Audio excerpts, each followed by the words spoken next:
So, without further ado, please join me in welcoming him to speak to us today.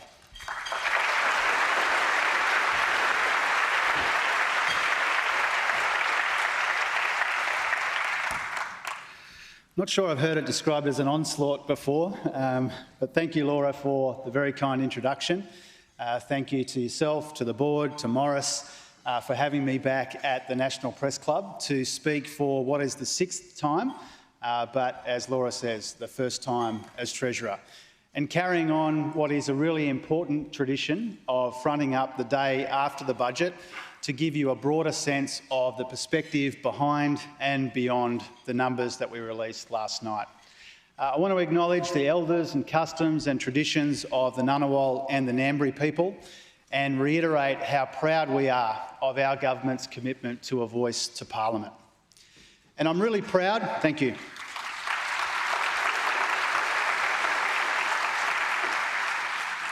And I'm really proud of the budget that we handed down last night. I'm grateful to my colleagues. More than 30 colleagues are here today, I'm told.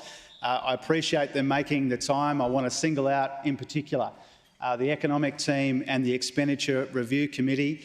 And key to all of that, of course, Katie Gallagher, the Finance Minister, who's played such an influential role in the putting together of this budget. Please put your hands together for Katie. And also, of course, to the Prime Minister, who's joined us today, and I appreciate the support that he's given all of us as we've put the finishing touches on the budget. Please put your hands together for Anthony.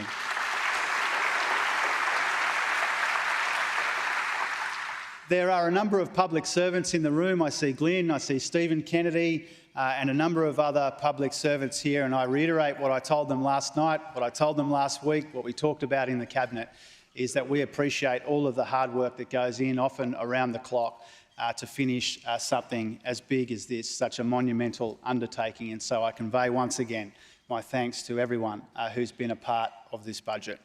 I wanted to thank you as well for welcoming Laura here to lunch today, or as Morris refers to her, Laura from the Tizer, back in her old stomping ground in the Canberra Press Gallery. We didn't bring the kids this time. We figure that given 2 of them sat still for 30 minutes last night, it would be pushing it to expect them to sit still for another 60 minutes today. And so we're here sans kids. Here as well with colleagues from my office who I can see, and for all of the staffing ranks, I thank everybody for making the time. The task and the test of any budget is to understand and respond to simultaneously the challenges around the world and around the kitchen table. And I think in this budget that is the case more than ever. And much of what we presented last night was motivated by the extreme cost of living pressures faced by Australians around the country, brought about by the lingering impacts of the pandemic, the war in Ukraine, and by natural disasters as well here at home, which puts pressure on supply chains and obviously puts upward pressure on prices as well. Now, budgets at their best bring together the global and the local, and on this occasion there is almost no distinction between the two things. So I wanted to begin with a bit of a confession. I was in two minds about heading to DC less than a fortnight from the budget. But I'm pleased that I went because I benefited so much, I think, from the opportunity to spend 2.5 very long but very valuable days there, talking with my G20 counterparts and the heads of central banks, the IMF, the World Bank, and some of the world's biggest investment houses. Now, the big lesson was that you have to get the monetary policy and the fiscal policy working together and not at cross purposes. And I'm confident in that regard that we got things lined up pretty nicely last night. But of all of the value that I got from that trip, I think one contribution stands out in particular from a guy called Tharman Shanmugaratnam. He is a Singaporean minister. He's a long-standing friend of Australia and many people in the room here. And he made 3 main points that I wanted to share with you because I think his prognosis fits our circumstances pretty well, and it's a pretty pithy way of describing them, in my view. And his diagnosis was basically this. First, the world is increasingly marked by fragility and vulnerability, in our communities, our economies, our budgets, our energy markets, our international relationships and our politics as well. That's the first point. Second point, these vulnerabilities have all been made worse in one way or another by underinvestment and complacency over a number of years, and not just because of the pandemic. And this is what I refer to in our context as the wasted decade that we've had here. And his third point is that our task should go beyond managing what the economists call counter-cyclical fiscal policy. Instead, it's to redirect spending towards quality investments in the capabilities of our people and the capacity of our economies. So I think that's a pretty neat summary of the three things that really underpinned our thinking as we finalised yesterday's budget. Now, I invite you again to consider the historical context of this budget this way. There are a number of you, I'm conscious, that have done more budget lockups than I have. I know that. But yesterday was my 16th budget lockup. And while I haven't done a hard count, I think this is probably more than anybody else in the current parliament. And in that time, we've had two serious global downturns, and now we confront the prospect of a third, all in the space of just a decade and a half. The first was a financial crisis that became a demand shock. The second was a health crisis that became largely a supply shock. And those crises and their responses had different elements, but both involved a substantial fiscal and monetary response. Now, this time is different, and it warrants a different response as well. Inflation is back at a level we haven't seen since I was in primary school. We were reminded of that an hour or so ago with new CPI numbers showing we hit 7.3% through the year to the September quarter. And we expect inflation to peak later this year and stay higher for longer, mainly due to energy prices and natural disasters before they start to moderate. Now, the rising costs of energy come courtesy of the war in Europe, but a decade of energy policy chaos hasn't helped either. And that's why energy prices are a bigger reason why inflation is higher than we'd like for longer than we'd like. Now, it's already well understood that Australia enjoyed nearly 3 decades of uninterrupted economic growth until that ended in 2020. But it should also be understood that low and stable inflation was a cornerstone of that remarkable run. And now we are in genuinely different and genuinely difficult times. A period of multiplying economic uncertainties. War in Europe, inflation in the US, a slowdown in China, with significant braking forces operating on our economy internationally and domestically in the form of tighter monetary policy. So the global downturn that is now in prospect could be described as an energy shock combining with the after effects of the pandemic, which has brought about blunt and brutal interest rate rises globally, more synchronised than anything we've seen in the decades-long inflation targeting era. And that has implications. The substantial hit to growth, the potential for a hard landing, the possibility of a global recession. And today I want to explain how these factors and these forces have shaped our thinking as we pulled together this budget in 3 areas. How they shaped our approach to cost of living relief, how they shaped our approach to strengthening the economy, and how they shaped our approach to budget repair as well. So first, to cost of living relief. There's never any shortage of worthy and well-meaning offers or ideas on where we might spend more money. And that temptation becomes a lot stronger when you see people hurting. As a Labor government, as Labor people, we feel that. We care about that. It keeps us awake. We see what rising prices means for families, taking more from hip pockets and pushing people closer to the edge. And whether it's food, whether it's electricity, whether it's rent, inflation is public enemy number 1. Inflation is the dragon we need to slay. And in the weeks leading up to yesterday, Cost of living relief was the subject of most of the questions I got from yourselves and from your colleagues, and that's not surprising, because it's the source of most concern in our communities right now, which is why it was the centrepiece in lots of ways of our budget last night. But there's a right way to spend and there's a wrong way to spend. And perhaps surprising to some was our determination to deliver cost of living relief only where it met very specific and very strict criteria. Relief that was targeted in the right way, timed in the right way, and which delivered the right kind of result. And we did it in this way not to appear tough, not just to win kudos with the econocrats or the markets or the commentariat, but because we knew that doing any different would be doing damage to the people that we are here to serve. An indiscriminate spraying of cash would have made our inflation challenge more profound and more prolonged, and ultimately more painful for people who would have felt it through higher prices and higher interest rates as well. And I think most people get that. Now, my sense in recent months is that there is a pretty solid understanding in our communities of how all this works, the balancing act, the tightrope that we're trying to walk here.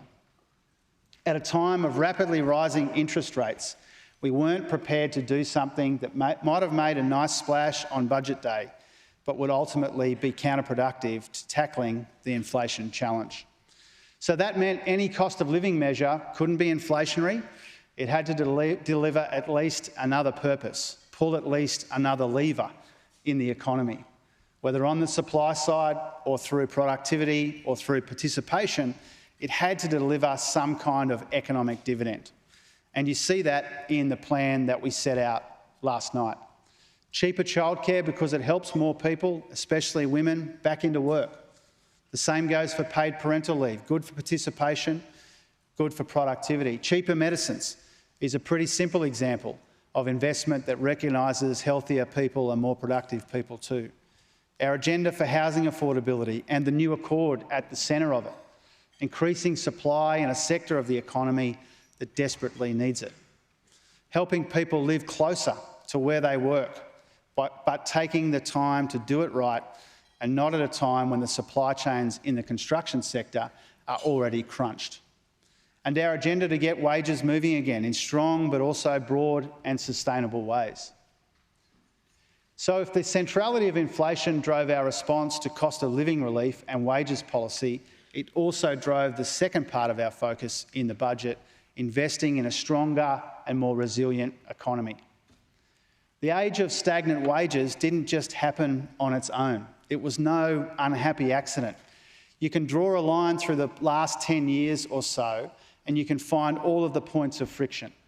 Now, giving the game away on clean energy, surrendering an entire industry and its manufacturing capability, undermining penalty rates and job security, letting our skills base crumble and collapse.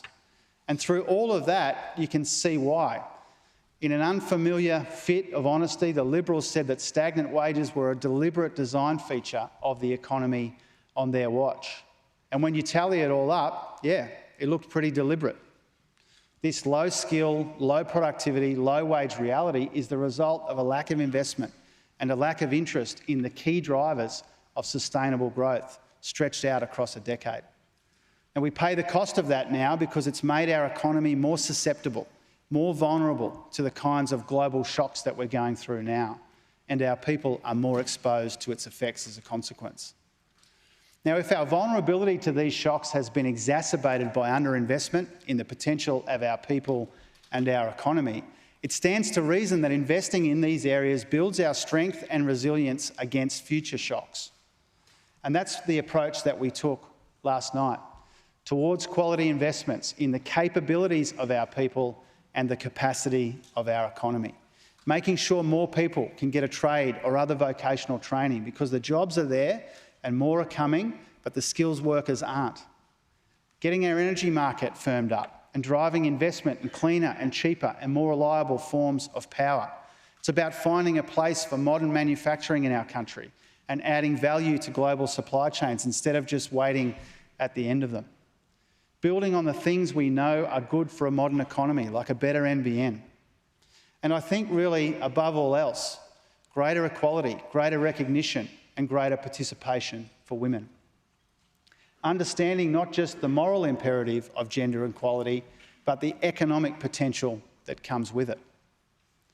So if this budget's approach to the economy is about resilience, then our approach to the budget position is about restraint.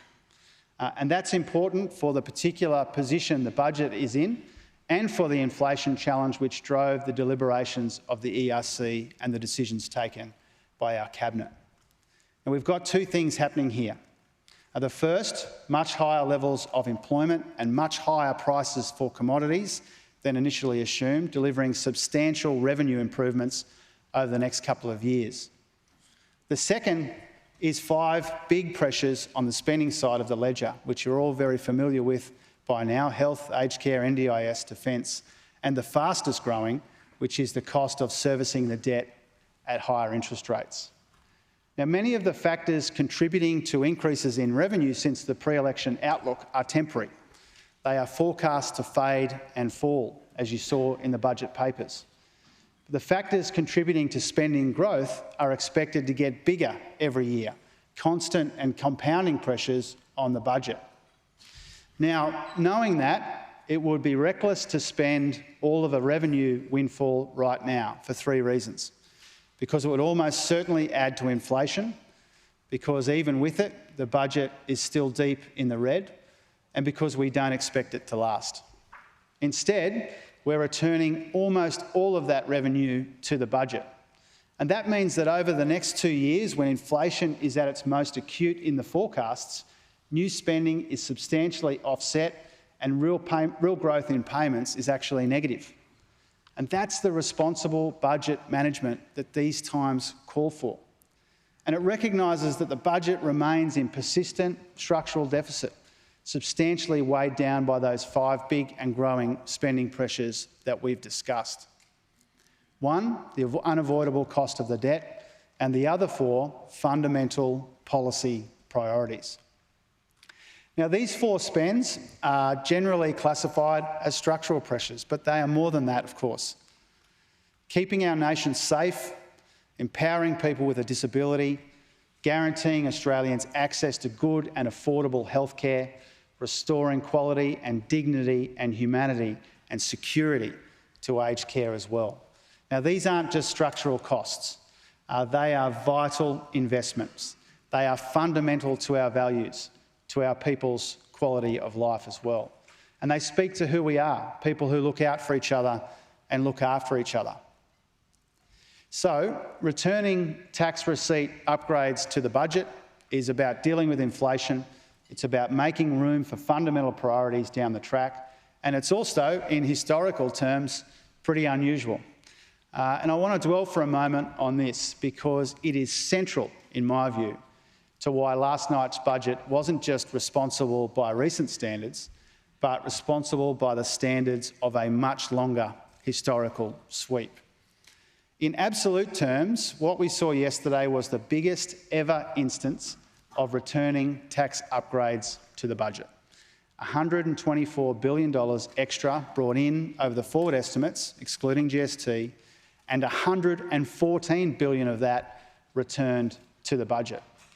And if you cast back and look at every budget and every budget update for the past 25 years, since the Howard and Costello budgets, there have been 33 occasions when tax receipts have been upgraded. On average, across these revisions over the past quarter century, about 60% has been spent and about 40% has been returned to the bottom line. Last night, we returned more than 90% of the upgrade to the budget, 99% of the upward revisions for the next 2 years, and 92% of the upward revisions over the forward estimates. Now, this compares to the Howard-Costello average of around 30%, to the Abbott-Hockey, Turnbull-Morrison, Morrison-Frydenberg average of around 40%. And it's a bit better even than the Rudd-Gillard-Swan average of around 80%. So our decision not to spend all of the upwards revision in tax receipts saves the budget $47 billion in interest payments over the forward estimates and into the medium term, helping us deliver a lower debt position over the forward estimates compared to what was in the March budget, with gross debt at the end of the decade lower by over 4% of GDP than if that money had been spent like our predecessors did. There have been 14 occasions over the past 25 years where 100% of a tax upgrade was spent and not a cent returned to the budget in that year, and they've all been under Liberal national governments. 12 under Howard and Costello and 2 under Morrison and Frydenberg. So we had a choice to make: return the windfall to the budget or spend it at a time of high inflation with a worsening outlook in later years. And we chose spending restraint. It would have been easier, frankly, to spend these upgrades, but it wouldn't have been the right fiscal strategy. Not when the number one defence we have in the face of global uncertainty is a responsible budget here at home. And so that's what our budget is. Responsible, not reckless, restraint on the fiscal side and resilience on the economic side. Right for the times and ready for the future. Now, if I can very briefly take you back again, not quite 25 years, but just 5 months to election night 2022, when the Prime Minister-elect addressed the nation for the first time. I think Anthony changed the tone that night. And when he changed the tone of our national politics, that helped us change the substance as well, of how a government ought to behave, of how a cabinet ought to operate, how we discuss issues, how we deliberate, and how we come to decisions. I think we kept faith with that last night on budget night. Now, one of the nice things I hear a fair bit about Anthony's government is that people feel like the adults are back in charge, and it's nice to hear. It's how we intend to continue. I think it says something about how seriously we take our responsibilities. But I also think it says something about how people seeing us talk about the economy, the budget and its challenges in a fairly open and honest way. Now, last night I spoke briefly of the Australian character that does reveal itself in times of crisis, like natural disasters that we're seeing now. We see it in the worst of times. We see it in the best of the humanity that finds a way in Australia to break through, whether it's filling up sandbags, rebuilding roads or serving meals or going house to house to check in on neighbours and strangers alike. That's who we are. It's part of our character. And part of that character is us levelling with each other about whatever adversity we face so that we can face it together and work it out and get on with it, whether in politics or in life more generally. I think people appreciate being brought in, not talked down to or talked past. And that's been a practice more breached than honoured in our recent politics. From my perspective, it's probably one of the things that has most unmoored public life from public esteem. Now, since taking on this job, I've tried to have a serious go at being as upfront as I can be about what's happening in the economy and what it means for the budget. And sometimes I don't get it bang on. It can be inelegant, it can be ineloquent, but I always try and preference the blunt over the polished. And I want to take people into our confidence about what we're seeing, what we're doing, and why we're doing it. As I said last night, and as I've said before, this is just the beginning of the conversation I want us to have about the longer-term position of the budget, about the things we've got going for us and the things we need to confront, about our priorities as a country and the choices we need to make to honour and pay for them. Now, this springs from an optimistic, realistic mindset, not a pessimistic one, because for all that's confronting and challenging about this period, we aren't daunted and we aren't distracted. We are driven by our determination to transform this moment of adversity into an age of long-term prosperity for our people. We are energised by this opportunity. We are determined to do something with it in the time that we've got, to steer our country through these choppy waters and towards a better future, a future worthy of the Australian people that we are so privileged to serve. Thanks very much.